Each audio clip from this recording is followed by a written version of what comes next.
कोविड-19 की वजह से दुनिया में आज तनाव फैला हुआ है।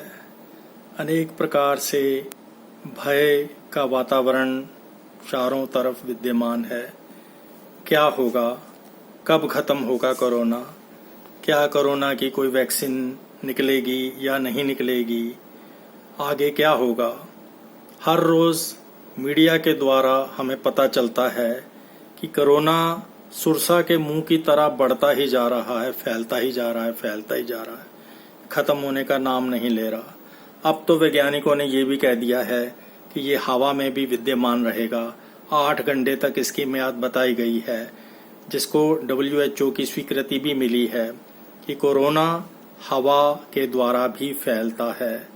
तो सबसे पहले हम सबको अत्यंत सावधानी स्वयं के प्रति भी रखनी है और दूसरों के प्रति भी रखनी है। लेकिन ऐसे में एक शक्ति जिसकी सबको आवश्यकता है वो है आध्यात्मिक शक्ति।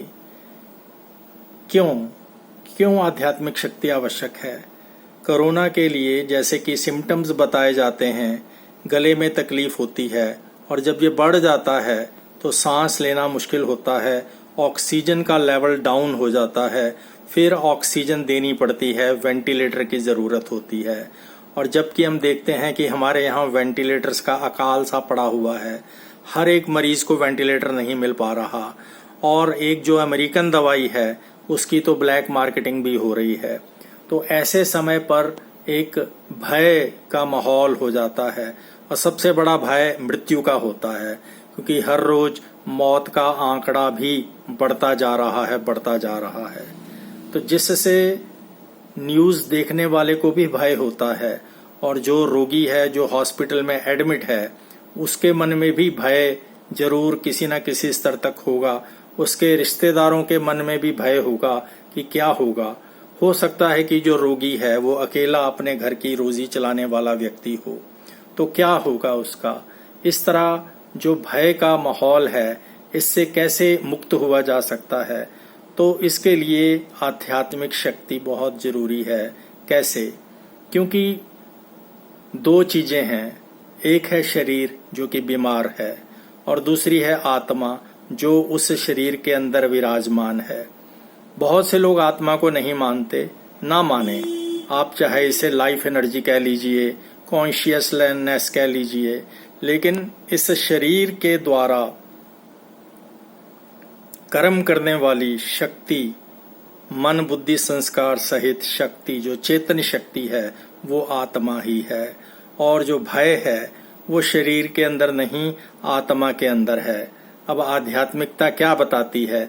आध्यात्मिकता ये बताती है कि जो शरीर है ये तो नश्वर है, लेकिन आत्मा अविनाशी है। केवल इस बात का निश्चय चाहिए कि मैं आत्मा मर नहीं सकती, मैं आत्मा अजर अमर और अविनाशी हूँ। अविनाशी चीज को मृत्यु नहीं हो सकती। तो इस प्रकार के संकल्प मन में क्रिएट करने से आप मृत्यु के भय से मुक्त हो सकते हैं। बेशक अगर किसी की मृत्यु होनी निश्चित है, उसको कोई भी नहीं बचा सकता, लेकिन कम से कम आप भय से अपने को मुक्त रख सकते हैं और निर्भय होकर के खुशी खुशी जो है इस बीमारी का सामना कर सकते हैं। इससे आपके अंदर शक्ति भी आएगी और आप इस बीमारी से निवृत्त होने में शीघ्र कामयाब भी होंगे। क्योंकि हमारी मानसिक मनोदशा का जो असर है वो हमारे मन पर तो पड़ता ही है, हमारे तन पर भी पड़ता है।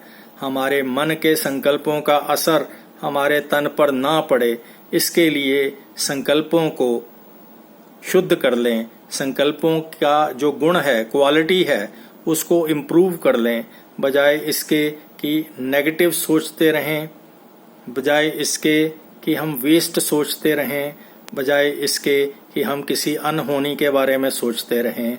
आप केवल एक बात सोचें कि जो होगा वो अच्छा होगा, अच्छे से अच्छा होगा।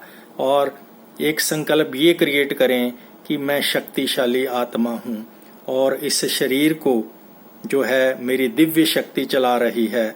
और ऐसे संकल्प क्रिएट करने से आप कम से कम भय से बचे रहेंगे। नमस्कार।